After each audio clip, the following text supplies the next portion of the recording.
Welcome to Rock That Relationship, a podcast about all things relationship with Corey and Tracy. Now let's get real and start creating relationships that rock.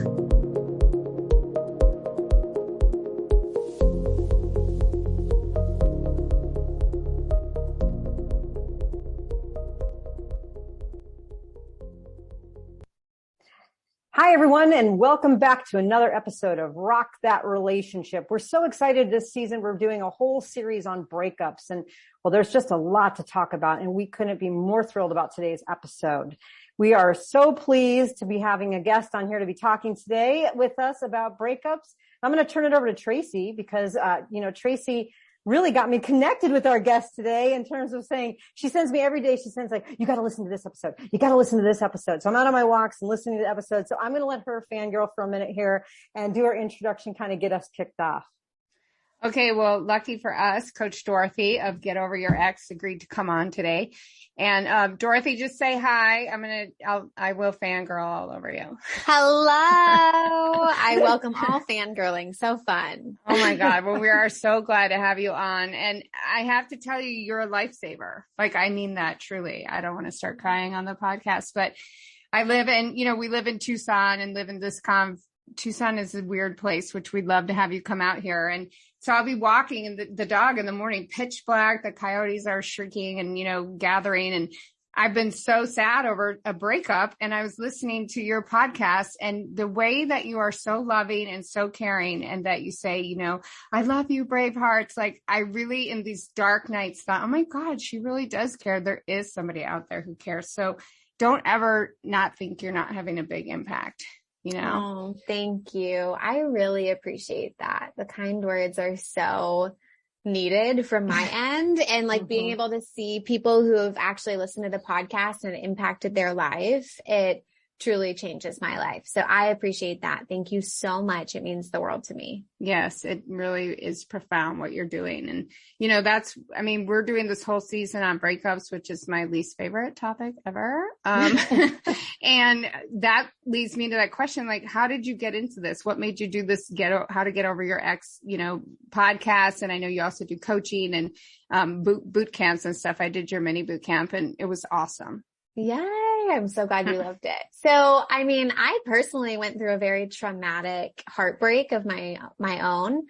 And that happened back in 2016. So it's been some time now. And I got into breakup coaching because I went through it and I did everything wrong. I did all of it wrong. And I Googled and I searched, how do you get over your ex? How do you forgive and let go? How do you move forward when your ex moved on quickly? And I didn't just look at it and do nothing with it. I genuinely applied everything that I possibly could. I spent 1.5 years trying to figure it out, trying to move forward from not only the devastation and the loss and the grief of losing my best friend, but also the betrayal, the anger, and the resentment that I was also experiencing because he had moved on rather quickly. And it was just such a difficult time. And I remember searching the podcast app on Apple and I was like, how do I get over a breakup? And I could not find any real solidified advice. Mm-hmm. And what I did find on Google, I did do them all. I traveled, I got into the best shape of my life. I was meditating, I was journaling. But nothing was exactly working. From the outside, I looked like I was thriving. I looked like I was doing really well. People were like, you're amazing. You're doing great. Congratulations. But inside, I felt so rotten. Mm-hmm. I felt dead inside. I even found myself in a new relationship at the time. And the big kicker to everything was recognizing how I was still comparing people to my ex. I was still comparing this new guy to my ex. I'm already in a relationship with him. I was, making decisions in hopes that I would get his attention. I was posting stuff on Instagram thinking maybe he'll realize that, he made this terrible mistake. And the fact that 1.5 years later, I was still just struggling internally so deeply was the indicator to me that something was missing and that something wasn't right. And that even by that point, I had people reaching out being like, how'd you do it? Like how'd you get over your breakup? And I had a YouTube channel. This is like insider information kind of. But I had a YouTube channel that was called Bench Babe. And I was kind of like lightly sharing my breakup journey through this YouTube channel, and keeping everyone updated about how I was doing, what was happening, things like that. And so that's when people were like, how'd you get through this? What are you doing? Can I get help? And still at the time I was like, I don't really think I can help someone with this. I don't think I've fully moved through it. And then that's when I learned that thoughts create feelings. And so a year and a half into my breakup, I'm finally realizing this huge thing that just completely changed my life, of the fact that the optional sentences in my brain are what's creating my emotion. Like, when you guys heard that for the first time, did it not just blow your mind? Yes. And give that example. It's the ice cream example. That totally made me understand what you're saying. Cause first I'm like, you know what? Forget you, Dorothy. That's not true. The reality is this. It's horrible. I can't get through this. And then you said the ice cream thing, and it totally reframed my thinking. Yeah. So when she's saying the ice cream example, what she's talking about is I teach about the concept of desire and how you still have a desire for your ex. And if you didn't desire your ex, you wouldn't really have all these breakup symptoms. Like, do I contact this person? Do I not? What do I do here? It's all of your breakup symptoms melt away when you no longer have the desire for your ex. And so the way that I like to describe that is desire is created. It's a feeling, right? It's created by your thinking. So the way I show this is when I'm describing ice cream is, oh my gosh, it's ooey gooey. It melts in my mouth. It's so delicious. It's my favorite food. I make it really desirable. Even you, both of you are like, yes, right. Ice cream. Let's go get some after this call, exactly. Right? Yeah. Right. Yep. Versus when I describe ice cream as it's simply milk and sugar, a lot less desirable, not very appetizing, or it doesn't sound good, right? Right. But all of those thoughts were optional sentences. All of them are equally as true. And so therefore we get to pick and choose what thoughts we want to believe in and hold weight in, and that will reduce or increase desire. And when we really learn how to reduce desire, that's the difference between someone, like another analogy is someone who's binge eating. They could remove all of the foods they binge eat out of their kitchen. They could just say, hey, we're not going to the grocery store. We're not taking this stuff home.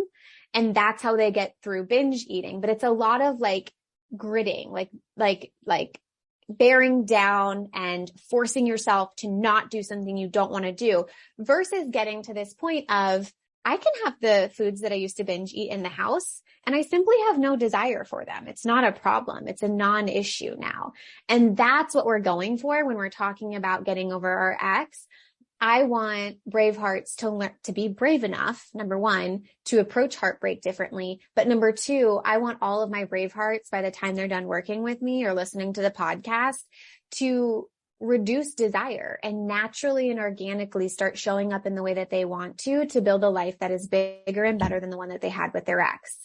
And that's like the root cause to heartbreak and getting over someone, is the desire or the attachment you have to that person. And when you've reduced all of that, you then have addressed the root cause and you don't have all of these random like breakup symptoms. Does that make sense? Absolutely. So yeah, I eventually learned all that, right? And then I was like, okay, I think I want to be a breakup coach. I want to create all of the tools and the resources that I didn't have. And that's kind of the birth of the podcast, was this information needs to be out there. Everyone needs to have this information readily available to them. I want to make it free and available for all people to consume and understand and change their life with it. And you've totally done that. Thank you. That's awesome, Dorothy, as I'm thinking about it too, like, you know, when you said when you went through a breakup, like you did all the things that everybody usually does, like travel and, you know, some people go get their hair cut or whatever. I went and bought a bunch of love crystals.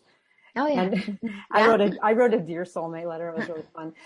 Trying to summon my new soulmate, you know, 2 days after my breakup. But, so, you know, a lot of people try a lot of these things, but you know, what you said before about shifting your thoughts would shift your emotions, that, you know, before even listening to you, I had heard that I had heard that as well. And I mean, I can profoundly say that was just the absolute, it was like the light switch. I had done everything. I even went to a point where I pulled out all my Legos from my childhood and decided every night I was just going to build Lego art.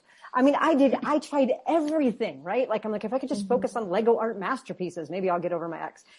And it was really the shifting of the thoughts and the feelings. So I'm curious for you, you know, when we talk about like what you would recommend doing. I mean, some of those things are good, like getting healthy and getting in shape and seeing your friends. But how do you really, kind of coming off that last question, how do you get to a point where you do shift those thoughts? Like, what can you do to shift those thoughts so that, you know, you're not running around getting haircuts for the next, 2 years and while you're still mourning your ex? Isn't it crazy, the stuff that we do? The amount of money that we've spent on our ex after we're already out of a relationship with them blows my mind, right? Think about all the money you spent on trying to feel good and to feel better. Exactly. And then the time too, 100%. So changing your thoughts, I mean, there's so many things I could say. This is everything that I teach inside of a 3-month program, right? But if I can give you some really foundational information, is getting clear about what your current stories are.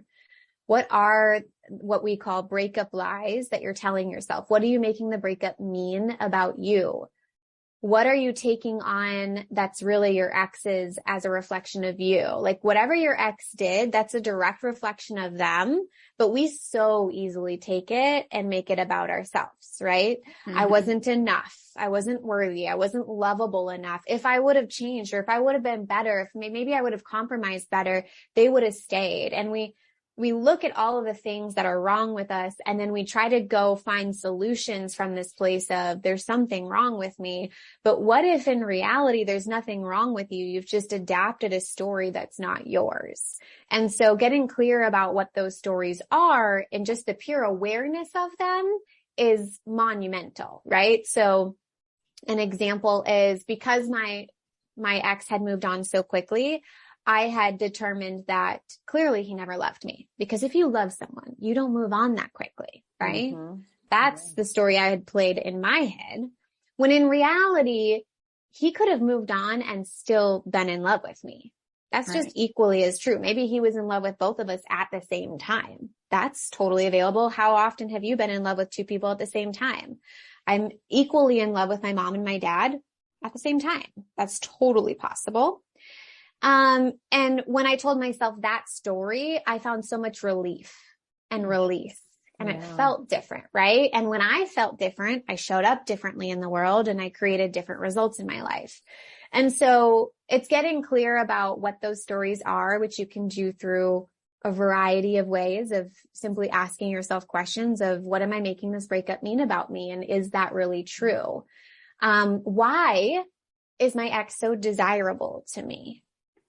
And there's things that you guys think are facts, right? Your listeners might think, I find him so desirable, or I find her so desirable because they're so attractive. Mm-hmm. And you think that's factual. You're listing that off as the news, when in reality, that's an optional thought you're choosing to believe about someone.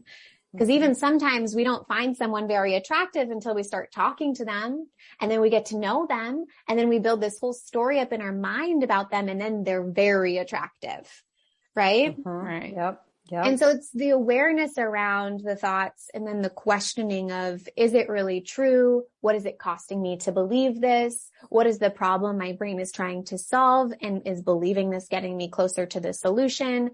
There's like a whole variety of ways of becoming aware and questioning your thinking. And that's really, I mean, I could go on, and there's really 4 categories that when we work together that we really address very thoroughly. We talk about feeling feelings and the scary stories you have about experiencing heartbreak, right? We talk about the relationship with yourself, which is everything that has to do with, what are you making the breakup mean about you? We talk about creating closure and like the scary stories that we have about what closure is and letting go. And then lastly, looking at the disempowering stories you have about the future around, oh my gosh, I'm never going to feel this way about someone ever again. You know, the future that I want is completely impossible now that that person's no longer in my life. So there's like 4 categories of thoughts that we really work to uncover and then question to the point where they're mute. And then you get to decide what you want to believe on purpose. And when you do that in all 4 of those categories, not only are you just changing individual thoughts, you are changing very hardcore belief systems in your brain that ultimately create a completely different mindset. And when that happens, that's really cool, because then you see the side effect of finding solutions to old problems that you had around like all kinds of stuff that don't even have to deal with your breakup even. So I mean, I could go on and on. It's so true. And this is something that does drive me crazy, but I agree with it. It's like breakups are an opportunity to look at everything in your life, right? I mean, I like, still kills me. But, and one of the things that with the mini boot camp, I just did the mini one, but I think it's so helpful to see other people are going through the same thing. Other people have different perspectives. They bring up things you didn't think. Like you didn't think of those things. And even talking to your own friends, like you said, I think this person's so attractive. I think they're so great. They must just have this horrible opinion of me. They broke up with me because I'm so unattractive, or I'm this and that. And then you talk to your friends and they're like, what are you talking about? You're crazy, you know? Yeah. I mean, and I know that your breakup was terrible, and you can talk about it or not, or people can tune in and hear about what that person did. And I think he's an idiot. I just want that on the record. Total idiot.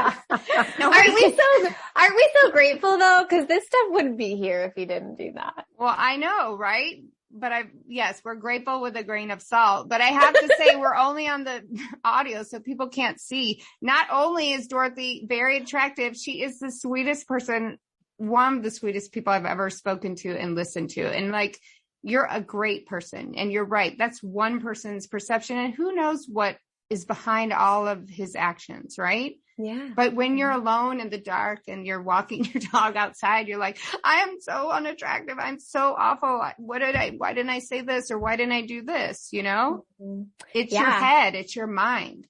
It's so wild. And you can't see what you don't see.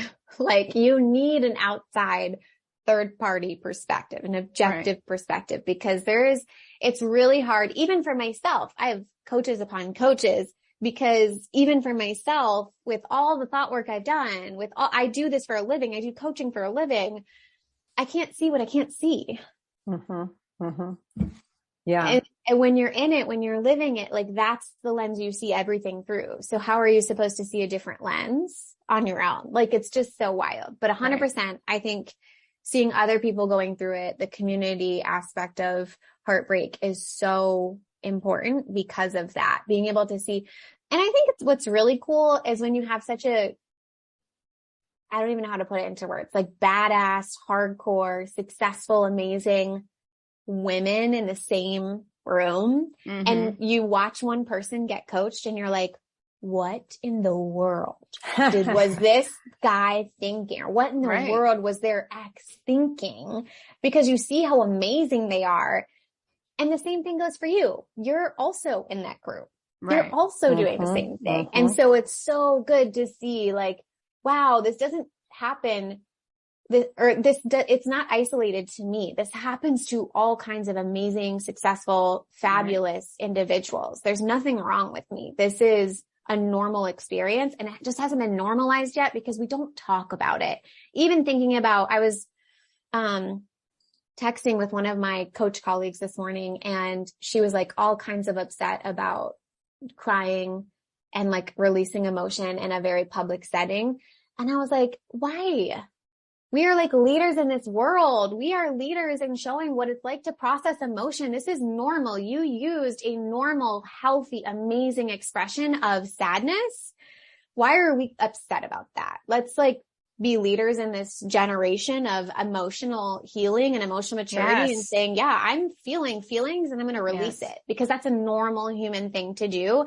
And we have desensitized ourselves from it. Preach it, Coach Dorothy. Preach it. That's why we're doing this relationship podcast, you know, and like we're talking about all relationships because it goes back to your primary ones. It goes back to your parents. It goes to your siblings, all of those things, right? They are so complicated. We think we don't get any training. We don't talk about it. We're like, oh, don't be upset. I mean, one of our, episodes can be, what are these things that people say to us to help us get over it? And it's like, oh, you'll be fine. Or, oh, it's just a few months, or, that are no, like I have actual human emotions, and these relationships, they're so complicated. Like, but people don't, it's like, we just don't put the time into it. It doesn't Isn't seem it important. fascinating? Yeah. It's so weird to me. I even think about, like, I have my background in industrial organizational psychology. So like business psych. And it's really interesting to me because I did a lot of work in work-life balance and the different policies that are in place. And it's really interesting to me that we have some places, if it's like a really good place, we'll have a policy in place for death, right? If someone close to you dies, you might get some PTO for that to help yourself heal and get back to normal. However, what organization has a policy for heartbreak? You're going through divorce. You're going through a significant breakup that feels just like a death. Except even for some, this is even more difficult than someone actually passing because we think that we can actually do something about it. We're like, they're not physically dead. Like they just feel like, I feel like I'm grieving someone who's still alive. But like, it's also the rejection piece, right? Because if a person dies, that's not their choice. But generally, I mean, you know, but if they leave you, you've been rejected and they're gone from your life. Yes. It's completely devastating. And we don't have policies in place to be able to help us heal from that. And I find that fascinating. It's like it's a whole level. Like when we think about what I'm doing on like a grand scheme, or at least when I'm thinking about on a grand scheme, I'm really like creating a Braveheart movement of let's do this differently. Let's do heartbreak differently. Right? Hear, hear. Amen. Yeah. Well, you know, what's interesting. I was listening to something yesterday. They were talking about the stress scale. And it was that breakup is actually very, very, very, very high up on the stress scale, even above, some of them were even above deaths of people that you knew. And part of it was because it's that ongoing stress. It's the grieving doesn't end. And I know you were saying this earlier about the kind of the thoughts and things. And there was one thing that I kept getting in the trap of, and it was, I'm reflecting, right? So I can learn from my mistakes and I can move on. But what I ended up doing was ruminating and playing stories over and over. And then I'm speculating about what something could mean and what might happen. And I think about if you're grieving a death, there's no action to be had after. Whereas ruminating and speculating, all in the name of reflection, was just about killing me. Well, that is something we talked about over and over on our hikes. That's why we came up with this podcast, because I would say we've got to stop. Like even now, a lot of times for myself, stop speculating. We don't know. We're just making stories. We're making stories up and it's killing us. Yeah, exactly. To interrupt. Ruminating. Yeah, exactly. Well, Dorothy, can you tell us a little bit about, so, you know, we have these things about how to kind of interrupt our thoughts and we can move forward and do some of this stuff and it's great. And then we are out and we see our ex, or this happened to me. People would forward screenshots of social media posts, even after I asked them not to do that, and it would pop up and it would just set me back like tons, and I couldn't handle it. So it could be just anything. What do you do when you have that kind of setback? How do you get yourself out of that spiral? Yeah. So most of us won't even recognize until we're in the spiral. So can we all just recognize that and be like, oh, okay, that's normal. Yeah. We might spiral and that's okay. That's okay. Right. If you catch it before the spiral, awesome. That's even better. Cool. Awesome. But here's what I normally have my clients do. We sit down and we do a process of evaluation. So we look at what went well. What did I do well in this whole situation? And you have to find at least 5 things. Like it's non-negotiable. You have to find 5 things that actually went well from this experience. And then you look at what didn't go well. What did I not do super well here that I wish I could redo? And what would I do differently next time? So based off of that list of what did I not do well, typically for each one, you'll have a corresponding action plan for the next time that this happens. Even if it's an event that you don't expect would happen again, we want to be like, if something similar to this happened again, what would I do differently exactly? And when you walk through this evaluation process, what you'll notice is a lot of the mind drama will diminish because we are actually doing something with the information. We're not just reeling on it like you were talking about. We're not just ruminating about it. We're not just like replaying it in our head. We're actually putting pen to paper and coming up with a very specific action plan.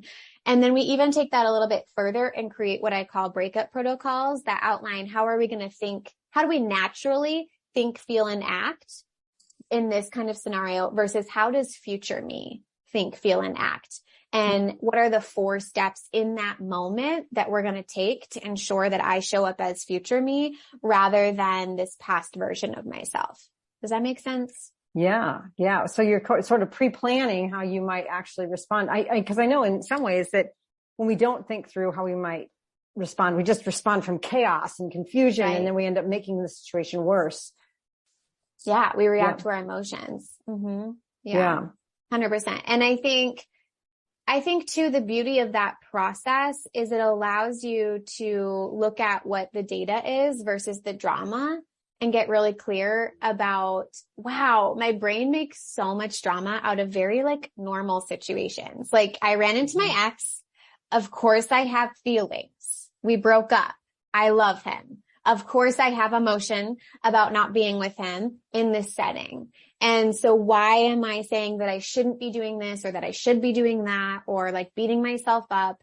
Because on the podcast, we talk about clean pain versus dirty pain, right? And so you have your regular pain, the stuff that you can't really avoid, which is the grief and the loss and the sadness, versus the compound pain, which we call dirty pain, which is like the shame and the shoulding and all of this additional gunk that we put on top that we can't even like address this pure sadness. Like, of course, I'm sad in this moment. And would I choose to be something else? Maybe not. Like a good example is I have an amazing client inside of the Get Over Your Ex program right now who, she's about 8 weeks in and her husband of like, I don't know, a very long time, I think 16 years. They went through a breakup like 9 weeks ago. Like one weekend she started the program. And so she found out that he started seeing someone new recently. And of course she's experiencing so much sadness over it. And she handled the situation so well when she had to talk to him about it. But it's because she allowed herself to be sad about it. She wasn't telling herself, I shouldn't be sad here. I thought I was over him. I reduced my desire and my attachment. Why am I feeling these feelings?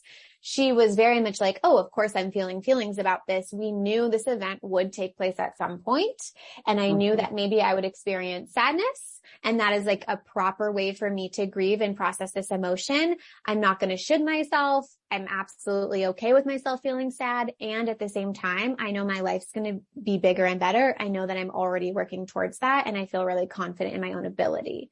It's like the difference there. Do you see that? Yeah. There's something that you brought up about loving. So there's something you talk about in the podcast, which is, getting over the person doesn't mean you don't love them. How can you reconcile that in your mind? Because like my best friend is like, you should be angry. You should do this. And I'm like, I don't want to. I love this person. I don't want to let go of that love.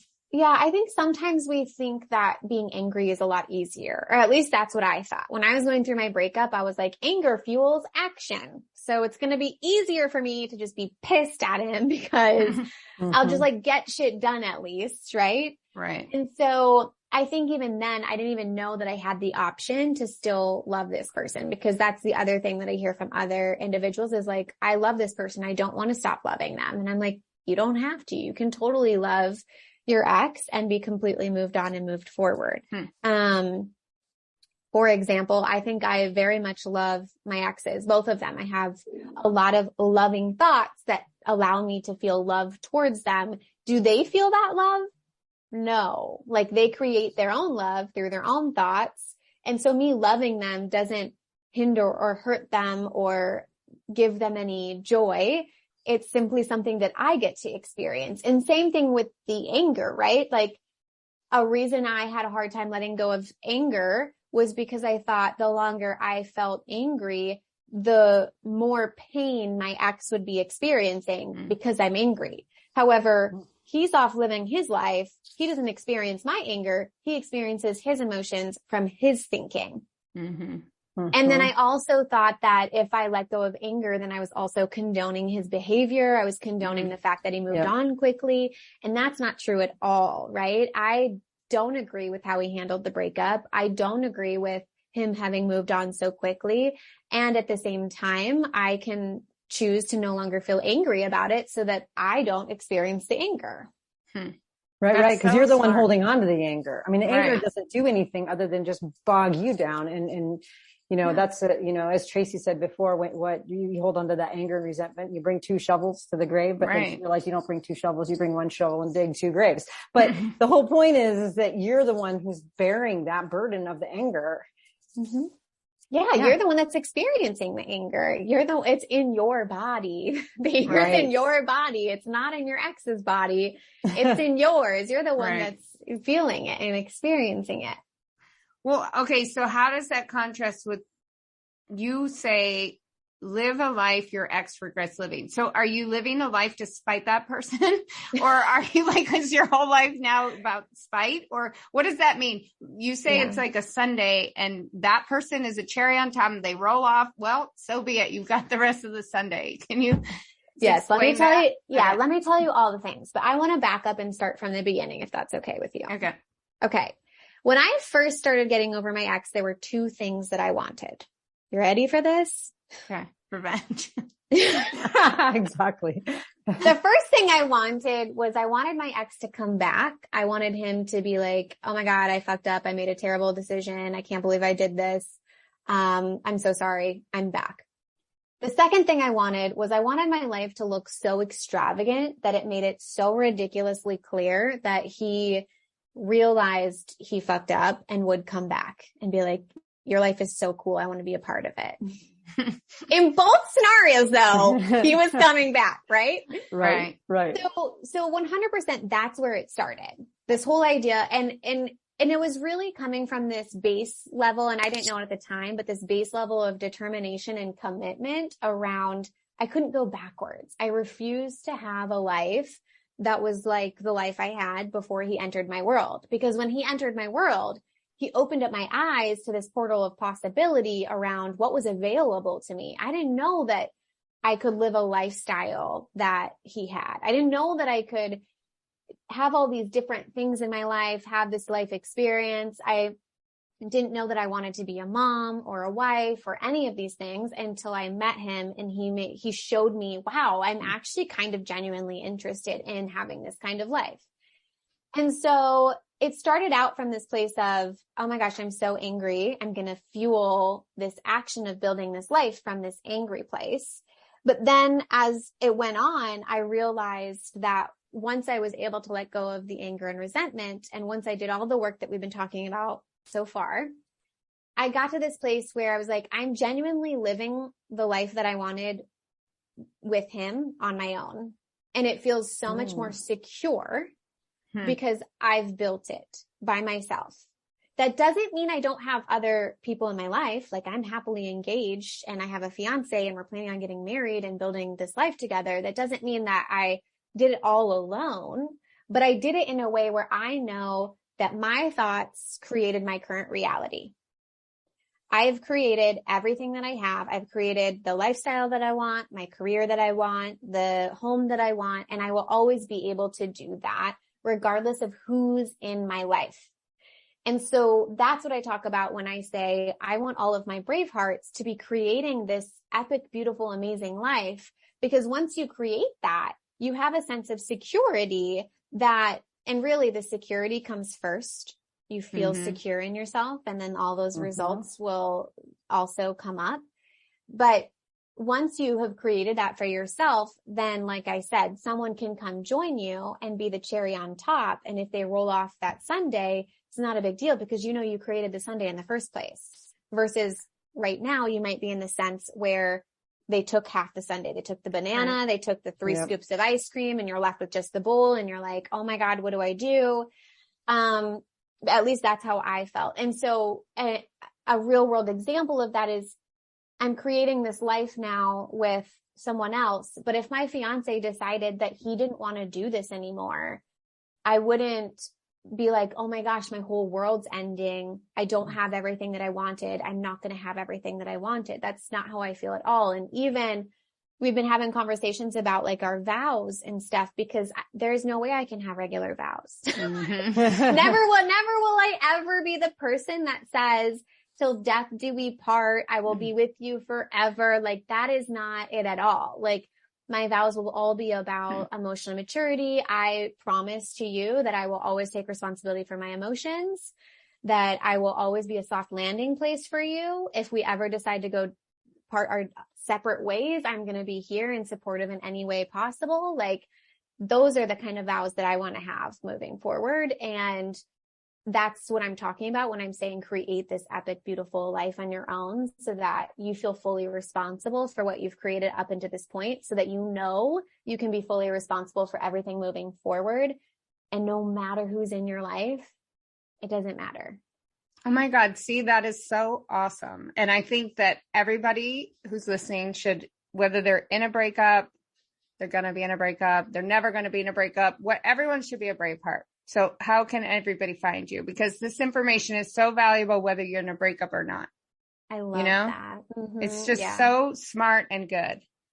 Yeah. So, I have a podcast called How to Get Over Your Ex. If you love listening to podcasts, which maybe you do, if you're listening to this podcast, please come hang out with me at the How to Get Over Your Ex podcast on Spotify or iTunes. You can find me on Instagram at Breakup Coach Dorothy and hang out with me there. And then if you want to work together, I do a program called Get Over Your Ex in 3 months or less. And you can find all that information at my website at Dorothy-AB-Johnson.com. Nice. Yeah. Oh, Dorothy, this has been so wonderful. I wish I had known about all your ideas and your thoughts. Oh, like maybe a year ago. I know. I'm so glad that we're able to, just talk with you about this, because there's so many people that are just, benefiting even just from the short time that we've had with you, just to even just say there are resources out there. I can find things with Coach Dorothy. She can help me. And I know it's tough because you never know when you're going to need a breakup podcast, right? Yeah. And to see that absolutely adorable people get broken up with. It's not about you. Are you talking about me, Tracy? Oh, right. Oh, wait. What's about I'm talking about everybody, both these ladies on here. But that's the truth, right? Because it is so, you have to reframe it, right? Mm-hmm. And one thing I have to say, when Corey always asks me, how did you show up? Do you feel good about how you showed up? You can't own that other person's stuff, and Dorothy's a living example of that. And we so appreciate you coming on. I mean, it's been phenomenal. Thank you so much for having me. I really appreciate it. And I just love having these conversations. I could do it all day, every day. So thank you so much. Yes, thank you. Thank you so much. And thank you all for tuning in today for another episode of Rock That Relationship as we continue to explore breakups. Check out the show notes for more information, and we'll see you next time. If you liked what you heard, check out our show notes for resources from today's episode. Make sure to follow us on Facebook and Instagram under Rock That Relationship, and go to our website at rockthatrelationship.com for updated episodes and more great information. Thanks for listening. Now go rock those relationships.